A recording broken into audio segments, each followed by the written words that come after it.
I'm not you. You are me.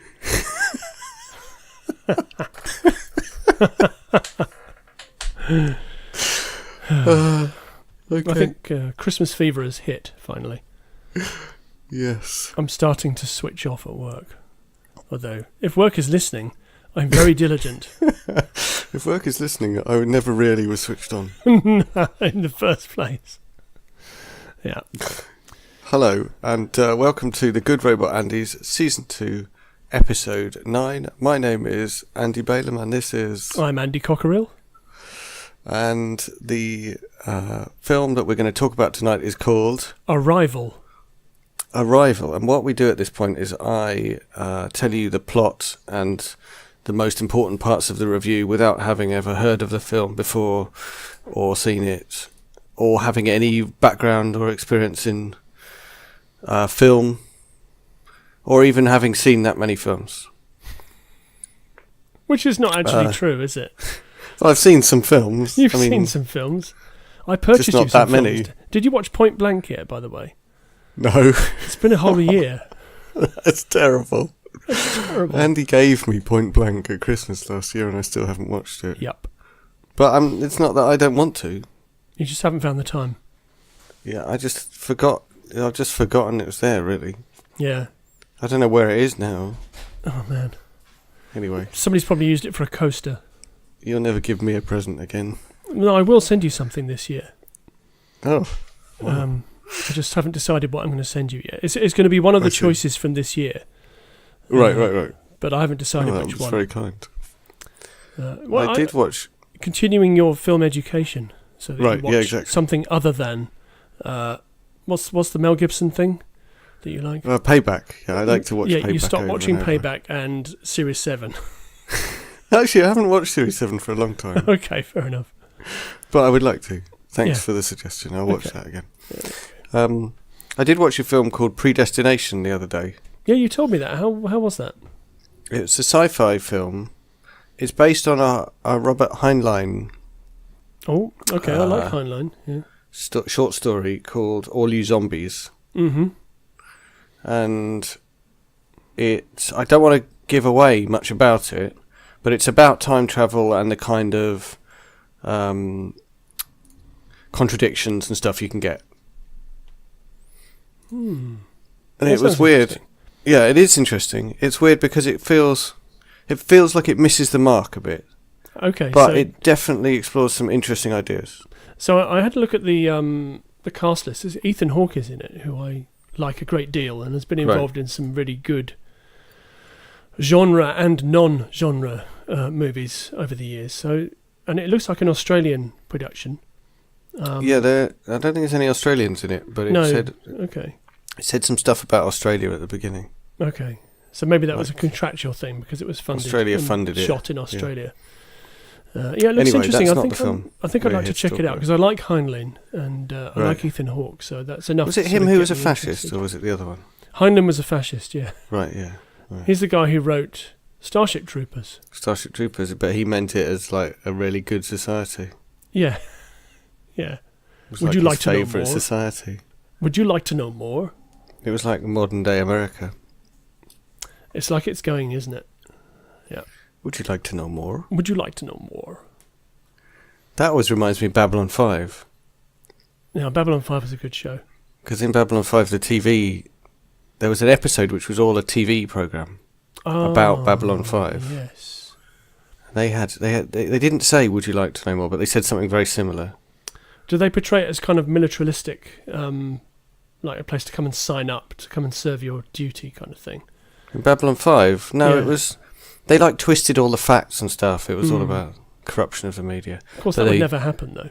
No, but the bit that I remember about it is not any of the plot points or the political points, but just that you could press a button to find out more about the news story.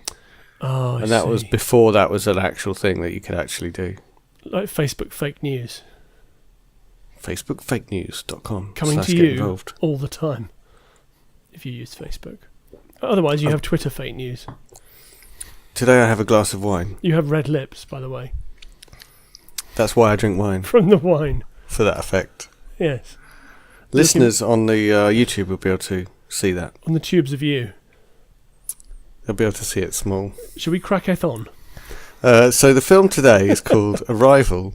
Yes. And the plot of that, I think I've seen adverts for it, but I basically think it's exactly the same as Species. There's like a female alien, and it's like sci-fi-ish with a female alien. Is that it? Is that right? Is that your synopsis? Yeah. It's sci-fi-ish with a female alien. Yeah, it's the end of the year. Yeah, that's all I've got. Okay. It is sci-fi-ish. Okay. So it is sci-fi-ish. There are aliens.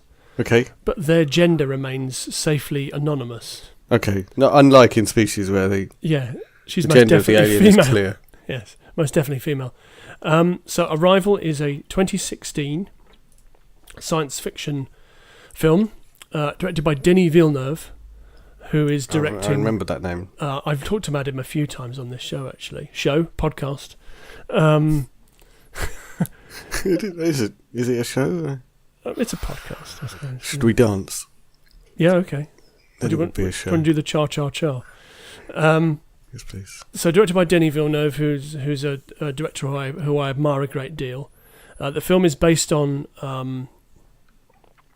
a short story called The Story of Your Life by Ted Chiang, and the screenplay was written by Eric Hesserer, I think is the correct pronunciation.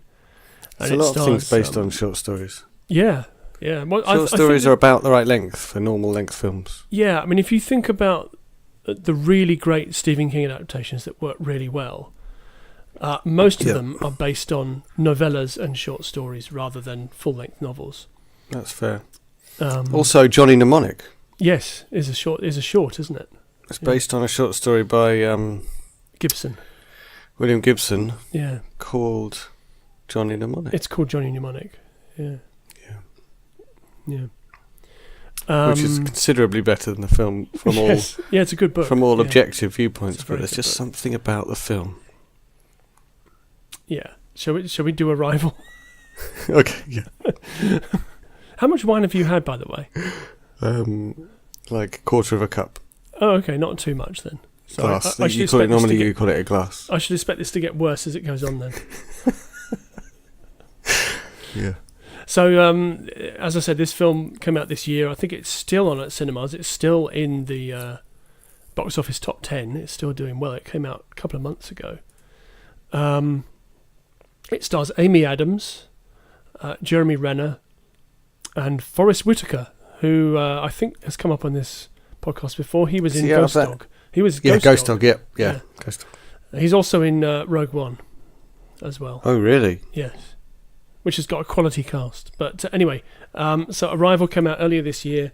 It is about an event where some aliens arrive on the Earth in giant spacecraft that look nothing like anything you've seen in Independence Day, or they look sort of organic looking, a bit like seed pods in a way, massive seed pods that just hang over the Earth. And every day, at a given hour, the spacecraft open up for no particular reason, and then so the humans, the military and the governments, are trying to figure out what these craft are doing there and what the aliens want, because so far they've had no communication from them. They've had absolutely nothing. Okay. So they call upon the major capital cities. Yeah, but actually, no, strange places. There are some capital cities, but they're also just hanging over places like Montana and over the China Sea, and places that you wouldn't think would be particularly like. I mean, they're not. We've just lost all of our listeners in Montana. Yes, Montana's a lovely the China place. Sea. So. Do you think people are listening in Montana? Yeah. Hello to our listeners in Montana. We love you. Yeah, we've got exactly as many listeners in the China Sea. In the China Sea, yeah, which probably is zero. But so the American military call upon the services of a highly respected linguist, who's played by Amy Adams, to help them out with trying to communicate with the aliens, because they're going to decide they're going to go into the ship when the portal opens up and try and make first contact. Mm-hmm. And as they are doing this, they have a live feed around the world. They have an ops room in Montana, and they have a live feed to all of the other sites around the world, where people like Britain, France, Russia, China, Australia. Is it like that bit in Independence Day? Yeah, a little bit. Yeah, only they're not communicating by Morse code. Right. Yeah. And all of the countries are behaving in a slightly paranoid way. Nobody really wants to share information with each other, but they're begrudgingly doing so because nobody really knows anything yet. Okay. So they go into letting the terror guide them at all. Let the terror guide them. They're not letting their own terror guide them into, say, cooperating or. That will come later. Okay. That will come later. So they go into the ship, and so there's Amy Adams' character who's a linguist, and there's a character played by Jeremy Renner, who is a physicist, mathematician, clever chap, who wants to try and understand how these aliens got here using interstellar travel, that kind of thing. Mm-hmm. So he's there as a science portal, and she's there to try and communicate with them, because quite rightly, if their language is so utterly different to ours, then we can't even ask the question, what are you doing here? What do you want? Take me to your leader. Yeah, we need to learn their language first. So, and what they find in there is that the aliens look a little bit like giant squids or cephalopods. So they have they're multi-tentacled, and they have big bulbous heads, and they don't verbalize. They exist in a kind of they exist behind a screen, a glass screen, and they don't verbalize. They make sort of rumbling sounds, but that might not be language. Right. And what they discover is that they communicate in a kind of pictogram, rather like right. Chinese or Japanese, Korean, that type of thing, but far more complex than those things. So what they start out with is trying to say who they are by holding up a piece of cardboard in front of their chest, and she says, "I'm this person, and this is this person. What are your names?" And they start off with they do a pictogram that may or may not be their name, or it may be something else. And from there... Right. You're all going to die. Yeah. Take me to your leader. And from there, they start to assemble the alien language. Okay.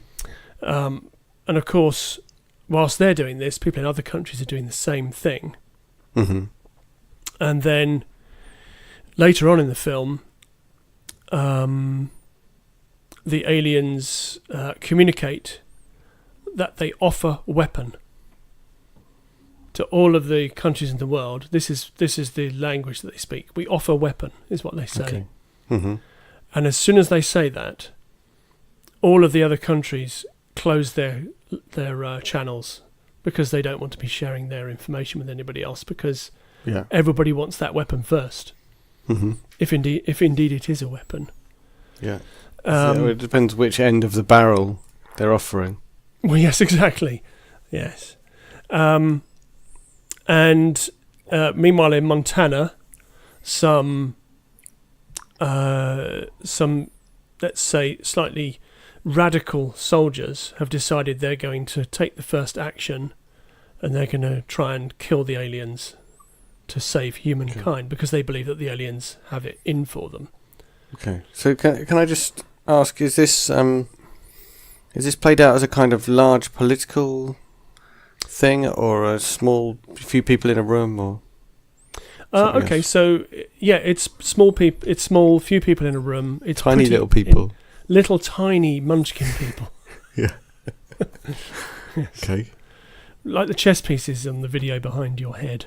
Right. Yeah. And they send them up in a matchbox up to the space station. That's right, and which they get stepped on immediately by a giant alien, and that's the end of the film. And I think it's really poignant and important. No, it's not really. It's just like a pool of blood in a matchbox and a screen. Yeah, and then the camera moves upwards. Mm-hmm. It's turning slightly. Yeah. And then Finn on the screen. Yeah. Well, that all wrapped up more quickly than usual. Yeah, so these soldiers sort of take stuff into their own hands and decide they're going to blow up the alien ship, which they almost succeed in doing, and this causes the aliens to withdraw their ships, not completely from the Earth, but they sort of pull them up away from the ground so that they can't be attacked. Mm-hmm. But Amy Adams finally makes a connection to maybe what it is that the aliens are talking about. And she goes back into the ship. She gets back into the ship. Mm-hmm. And earlier on in the film, we've discovered that the names that the Americans have given to the two aliens are Abbott and Costello. Mm-hmm. And when she gets into the ship, the screen that was screening them is broken because the soldiers have broken it with a bomb. Mm-hmm. And there's only one alien left. And that alien says to her in the crypt language, Abbott is in death process, which possibly might mean that he's dying, or maybe it means something completely different, or it is dying. We don't know whether it's male or female. Mm-hmm. Mm-hmm. And then explains to her exactly what it is that they offer. And that what they're offering is something in return for help in the future. So they know that they, as a species, they are dying and they're in trouble. Okay. And they need help from the human race. They need to eat human babies. Yeah, they're like the aliens in, The Simpsons, where you see those aliens in the spacecraft. Yeah. Like them. Always spinning. I like those aliens. They are cool, aren't they? Yeah. So, and what she realises is that they offer not a weapon as such, but what they offer is the ability for humans to see all of time at the same time. Okay. So to see time as a dimension, so rather than a linear thing. Mm-hmm. And she realises that's what they are offering in return for. That's help. what they have, right? That's what they have, and they're offering that to humans. Excuse me, I'm just going to let the dog in the room. They're offering that to humans in return for help in the future. Mm-hmm. In or out? No, it's very weird because the video feed is quite delayed for me, so I'm seeing you do this after you do it. And then the biggest problem for the world as a whole is in China, where what they've heard is that the Chinese government is preparing to fire on the alien ships, and they are going to potentially start an intergalactic war or an interplanetary war in doing so. Yeah. And she's absolutely desperate to stop this from happening. Right. And as soon as she learns that this is the technology that they are being offered, she sees in a flashback or a flash forward a meeting with a Chinese general in which she tells him something that only he would know, and realises that he's already told her in the past, and she already has access to the alien technology in order to see all of time at the same time. And in doing so, she's managed to avert a war, because as soon as she tells him this over the radio, the Chinese stand down their military stuff, and everybody suddenly comes back online because they realise that they can use this technology for good rather than evil. And they start working together. And but there's also a parallel plot line to all of this, in that I've heard of Rival. Excuse me, I just need to clear my throat a moment.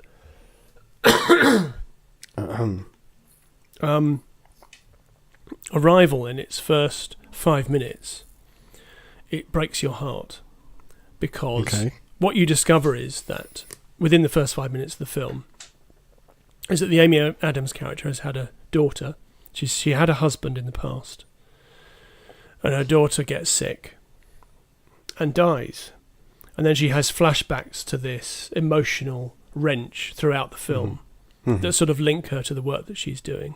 And then you discover quite late on in the film, in a sting that I did not see coming at all, is that the mathematician that she's been working in, played by Jeremy Renner, is the father of her child. Okay. And she's been working with him all the time. And she knows. Oh, she knows. Yeah, right. She absolutely knows it. So, and there is a needle between them, but it's never telegraphed that they were once a couple, right? And that this horrible thing happened to them, because there's a much bigger stuff at stake that's going on around them. And that sounds interesting. It's really interesting. It's really intriguing, and the film ends with her saying in a kind of voiceover, or maybe to him actually, that even excuse me, even knowing what's going to happen to our daughter, I'd still do it all again because I can. Do what all again? Go through having the daughter and then watching her die. Right. She'd still do that again in exactly the same way that she did the first time.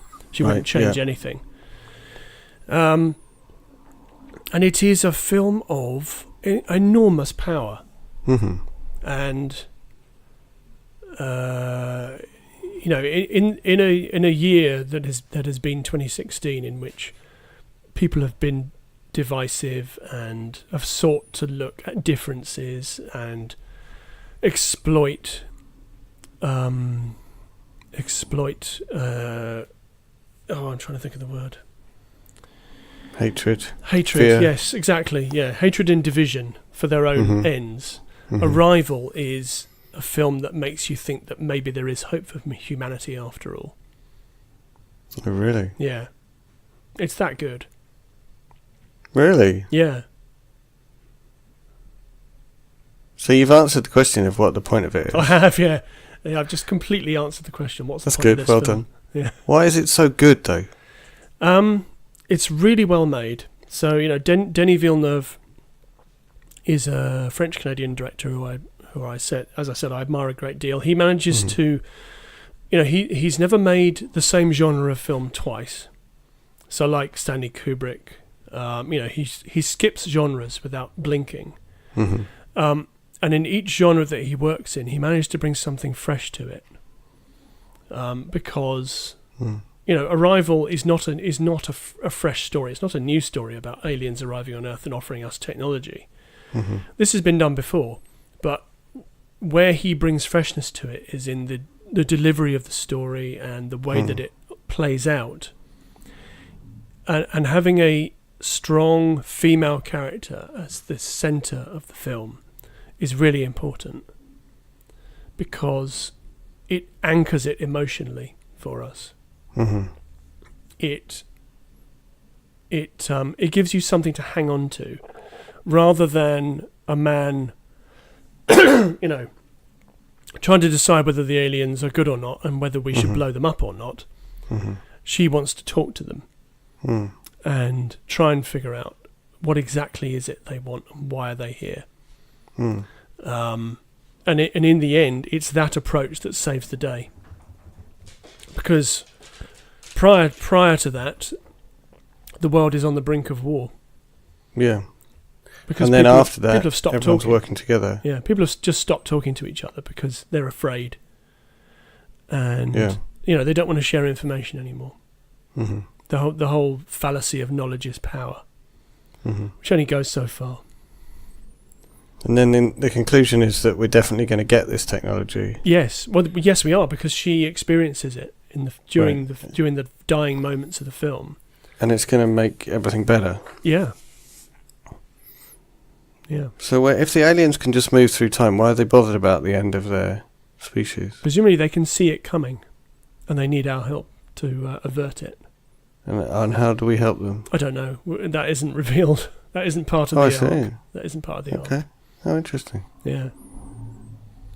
That sounds all right.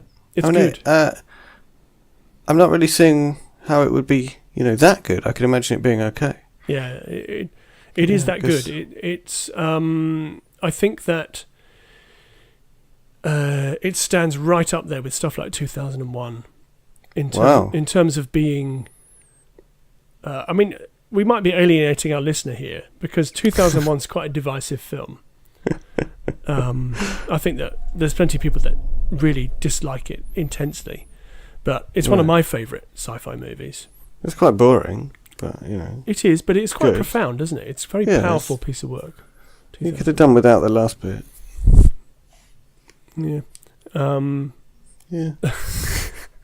So it stands right up there with works like 2001 in terms of being a hard sci-fi that also manages to look at some big ideas, right, and deliver a cracking film, Arrival. I wonder what will happen in the arts during this time of divisiveness and a lack of empathy for other humans. Well, what I'm hoping the arts will step up.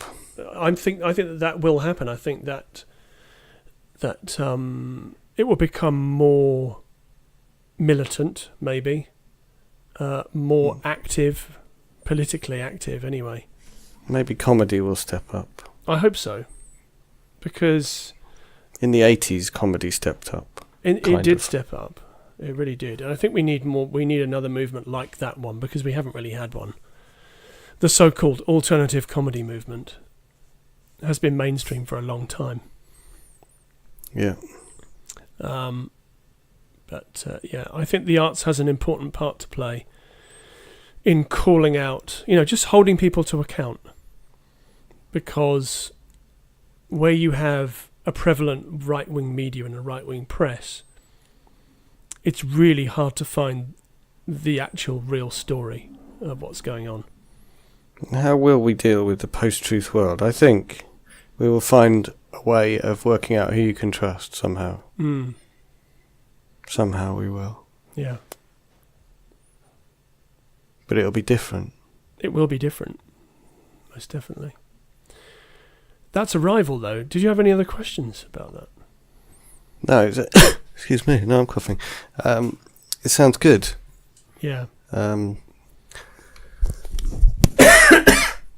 It is very good. I mean, back in the spring, I went to see a movie called High Rise. Okay. Is that the one? That's the one with Tom Hiddleston. With yeah, it is the one I'm thinking Jeremy of. Irons. Yes. And that's been my film of the year. It's different classes of people. Yeah, it's really good. It's really. Right. I mean, it's an amazing film. Sounds really good. Book sounds good too. And so I went to see that, and that's been my film of the year until Arrival came along. Right. And then Arrival was just about trumped. I mean, they are very different. I mean, they're both sci-fi. Yeah. They're both allegorical sci-fi. Mm-hmm. So they exist in the same kind of world, but they are very different films. And I think that Arrival just trumps High Rise for film of the year. But it's a tough call. It's a really, really tough call. Mm-hmm. I think that if I were to watch them back to back, I might prefer High Rise more. There's an actor in High Rise called Luke Evans, who delivers a performance that is reminiscent of Oliver Reed in his prime. It's just pure machismo and rage. It's really, really good. I saw a joke trailer, or a screenshot of the new Blade Runner. Oh, yes. And I got really excited about the new Blade Runner. Mm-hmm. Have you seen the teaser trailer? You muted yourself. Oh, my apologies. Have you seen the teaser trailer? No. It's worth it. I can't get excited about it. It's going to be a disappointment. I don't think it is. I think that's made by Denis Villeneuve, who made Arrival. So I have faith that it's going to be good. Oh, it better be. Yeah, it looks really good. It looks like it's just like click your fingers and we're back, kind of thing. Right. Yeah. stylistically, it just looks beautiful. Right. Yeah. Right. Do some plugging. Okay. So I present a film review and film music show on Glastonbury FM 107.1 in Glastonbury Street and Wells. He's not doing it. I just set you up for that one. Yeah. Glastonbury Street and Wells. I don't know what you think is funny about that. Okay. So in the Glastonbury Street and Wells area of Somerset, it's on every Thursday between 6 and 7. It's also available online. Check the website, glastonburyfm.co.uk. That's it. Yeah, but it's like podcast highlights. Oh, yes, there are podcast highlights, yes. On Facebook and stuff. There's a Facebook page. There is a Facebook page. You can also follow me on Twitter at Cockers_97. There's a Facebook page called Movie Mashup, Andy's Movie Mashup. There's a podcast called Movie Mashup, Camel Case. That's on iTunes. Thank you very much for that. I'd completely forgotten about those things. It's all right. Plug. You can find out about all this stuff if you search using your favourite search engine for The Good Robot Andys. The Good Robot Andys. You'll find our blog where we post our podcasts with an RSS feed and an about page where you can get links to all of Andy's movie stuff. You can also find on there links to my YouTube videos. I make videos about different programming stuff, some beginner stuff, some advanced stuff. If you follow the links enough, you'll find links to articles I've written about programming and stuff like that. I wrote a game for Android and also for your PC. Rabbit Escape. Called Rabbit Escape. It's about some rabbits. You have to help them escape. It's a bit like Lemmings, if you remember Lemmings. So how do you help the rabbits escape, Andy?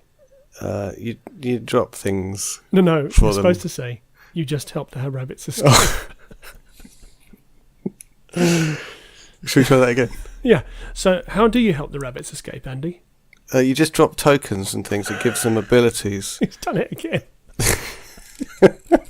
So they can do things like build bridges, dig holes. Do they build bridges between worlds and kind of, truth and reconciliation, that kind of thing? Between blocks. Between blocks. It's that bridges. kind of bridges, okay. They build bridges. Real bridges, not metaphorical ones. Yeah. Yeah. Actual bridges. Okay. And I've written a whole load of programs. That's cool. You can download them. Most of them are downloadable for free. Rabbit Escape's downloadable for free, or you can choose to pay 60p for it in the Google Play Store. Yeah, listener, you should pay for it. It's worth it. You should. It's well worth 60p. It's only taken... I dread to think how many hours of my life. Too many? It was fun, though, so I don't regret it. You have no regrets. So I think we're done with this podcast. That's it. So see you next time. Thank you very much.